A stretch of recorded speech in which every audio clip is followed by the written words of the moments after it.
Maal jedhee akkan jala qabu maal jedhee too akkan dubbadhu na wallaalchisee shamarran kun jechuudha baay'ina hammana baay'atan kanaani yeroo hammaa kanatti konkolaatanii Saudi Arabiyaa keessatti ittiin garagaree jira obboloota koo'i baay'ee tokko waan nama gaddisiisaa dhugaa rabbii dararaan keenya kun maaliif akka hammaati hin beeku siniin jedha barri keenya kun bara hamaadha. Nagaan waaqayyoommoo lafa jirtanitti isiniif haa baay'atu hordoftoonni chaanaalii kiyyaa akkam jirtu nagaa keessanii nagaadha waaqayyoof galannaa ta'u isinis lafa jirtanitti nagaa guutuu qabaadha isiniin jechaati egaa obboloota koo nagaan ba'anii nagaan galuunii gargaarsa uumaa keenyati nagaan irriba ofiirraa ka'anii gara irriba ofiitti hojjetachaa oolanii deebuuni gargaarsa waaqayyo uumaa keenyatiin isiniin jedha maaliif wanti hundumtiyyuu jechuudha wanti mul'atu kun foon kunillee akkasuma immoo lubbuun dhumti keenya tun iyyuu akka fixeessate jechuudha hamma yoo mul'ate amma kana nurraa fuudhamuutii danda'a egaa obboloota koo obboloonni isin jechuudha suura isaanii argaa jirtan kuni amma haala ulfaataa keessa jiru jechuudha maal ta'anii jechuun keessan hin oolu namoonni obboloota kana beektanii adaraa keessan adaraa amantaa keessanii adaraa namummaa jechuudha adaraa obboloota keessanii maaliif akkatti baanu malee akkatti deebinee gallu hin beeknu waan ta'eef garaa walitti hin jabaatina maatii obboloota kanallee akka isaan argachuuti danda'ani sheer illee godhaa viidiyoo kana akkasuma immoo yoo dandeessan immoo suuruma isaaniiyyuu miidiyaa qabdan irratti adaraa keessan sheer godhaa isin hin jira obboloota koo maatii isaanii akkuma nuti maatiin keenya jechuudha nuu bilbiltii yookiis immoo baqa waan akkasii gooti dhalli koo hojjetachaa jirti borutti naaf galti jedhanii eeggatanii eeggachuuti danda'u jechuudha kanatti aansuudhaan immoo obboloonni kun booddee illee jechuudha yoo dhabaman kan gana jechuudha suura isaanii fuudhee walii gaddeeme kan barbaadu kan sagalee ta'uuf nuyiidha waan ta'eef har'a maatiin obboloota kanaa akka ijoollee kana argatanii namoonni gara biyyaatti illee fudhachuu danda'an akkasuma immoo achi keessatti illee galfatanii yaalchifachuu kan danda'an maatii isaanii gara biyyaatti fudhatanii akka yaalchifatanii fi adaraa keessanii sheer godhaa isiniin jedha obboloota koo gatii ittiin baastan waan ta'eef haara kan dhuftan illee baga nagaan dhuftan hanaa dhufu isiniin jedheera chaanaaliin kun kan keessanii sabskiraayib godhaa gara maatii keenyatti dabalamaadha egaa obboloota koo obboloonni kun kan isaan keessatti argamanii Saudi Arabiyaa keessatti jechuudha shamarran kun suura isaanii hunda isaaniiyyuu isinii kaa'ee jira waan ta'eef seera fuula isaanii ilaalatoo hamma dhumaatti jechuudha suura isaanii tokko tokkoon ba'ee jira waan ta'eef ilaalatoo maatii isaanii yoo beektanii biraan itti gaa'ii daa'imni isaanii ijoollee isaanii jechuudha akka haala kana keessa jiranii baranii garaa kutatanii yaallachuuti danda'oo ta'e akka yaallataniif jechuudha shamarran kun maaliidhaan akkana ta'anii jechuuti dandeessu shamarran kun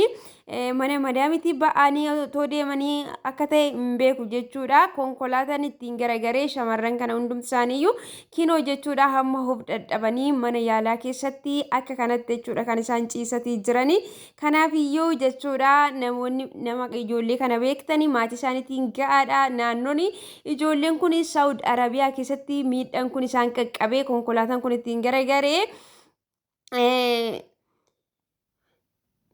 Saudi Arabiyaa magaalaa Kamis Mishet jedhamu keessatti konkolaataan garagaleeni mana yaalaa keessa waan jiranii fi namni isaan kana beektan keessan na dubbisa kana malee baay'ee waan jiruuf jala buunee isinii gabaabnaa hundi keessanuu sheer godhaadha. Isa yuulaal jechuudha ijoollonni kun gara nama meeqati gara nama 8 jechuudha. Suura isaanii hunda isaanii iyyuu isinii baaseen jiranatti fakkaate jechuudha garuu ijoolleen kun gara nama 8 ta'anii jiru isaan kana malee iyyuu ijoollota baay'eetu jiru kan konkolaataadhaan miidhame kanaaf iyyuu mana yaalaa sana keessatti jala buunee hordofnee isin biraan geenya kanaaf iyyuu adaraa sheer godhaayii jechaati jiru jechuudha namoonni nama ijoollee kana jechuudha miidhama isaanii arganii mana yaalaa keessatti hordofanii to'i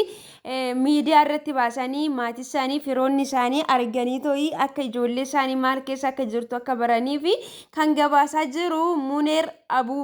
Abubakar jedhama jechuudha maqaa feesbuukii isaa namni kun namoonni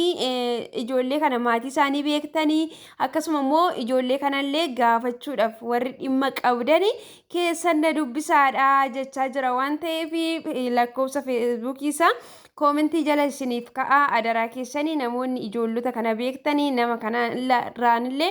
maatii isaanii qunnamanii ijoollee isaanii barbaaddachuu ijoollee isaanii gargaarrachuu akka danda'ani sheer waliif godhaa isiniin jedha obboloota koo baay'ee nama gaddisiisaa yeroo fayyaa keenya baanee gallee yeroo hojjetan waanuma qoosaasaa nutti fakkaata waan duunu nutti fakkaatu waan dhukkubsanu nutti fakkaatu namoonni hedduun amma sooshaal miidiyaa garaagaraa kanarratti yeroo ittiin bifaanillee bakka waanuma tokko tokkoon qaama keenya bakkee kanaan mul'atu bifaanillee walarrabsaatii hooluu jechuudha garuu bifti nama laalaadha gaafa wanti tokko dhufee too'i balaan nama kan irra ga'ee hin jijjiirama jechuudha obboloota koo'i kanaaf iyyuu jechuudha adaraa keessanii ba'uu keenya malee galuu keenya hin beeknu waan ta'eef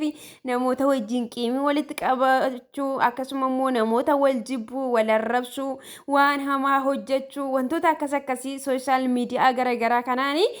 biyya namaa keessa teenyee ammeenya dalaguu haadhiisnu isiniin jedha obboloota koo maaliif wanta boru nurra ga'u waan hin beekneef jechuudha hedduu tokko kan nama gaddisiisu obboloota kana waaqayyo isaan haa fayyisu wanta jennu qabnu isaan fayyisee gara maatii isaaniitti isaan haa deebisu isaanillee jechuudha yookaan amma mana madaamii keessa badaniiti hojii barbaaddachuudhaaf jechuudha akkuma beekamu silaa Saawud Arabiyaa keessatti ijoolleen keenya mana madaamii keessatti hedduudha jechuudha kan dararamanii obboloonni keenya Akka kanatti jechuudha kan isaan dararamaa jiranii waaqayyo isaaniif haa birmatu hojjetanneeti yookiin immoo lubbuu keenyallee bakka harka madaamitti teenyitoo du'urra baanee of jijjiiruu wayya jedhanii akka kanatti ba'anii too'ii ofii isaanii dhabu siniin jedha obboloota koo kanatti aansuudhaanii obboloonni xalabaa jirtan jechuudha adaraa keessan hin badinaa jechuudha yoo isin danda'ame obsaa ta'atoo waggaa lamaan keessan guuttadhaatoo gara biyya keessanitti galaatoo yoo ta'u illee baatee gara biyya biraa deemaa malee biyya namaa keessatti keessuma jechuudha Saawud Arabiyaa keessatti baduuni baay'ee tokko jechuudha kan inni ulfaatu kanaaf hin badinaadha isiniin jedha obboloota koo ijoollota kana immoo suura isaanii hirra goggodheen jira waan ta'eef amma dhumatti ilaalaa isiniin jedha jajjabaadha ishii. Gora jiruufillee na of kalchaa isiniin jedha sagalee waliif haa taanu garaa walitti jabaachuuti haadhiistuuf isiniin jedha obboloota koo amma viidiyoo biraatiin deebinee walitti dhufnutti nagaan naa turaa hedduu isin jaalladha.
Arca Kenya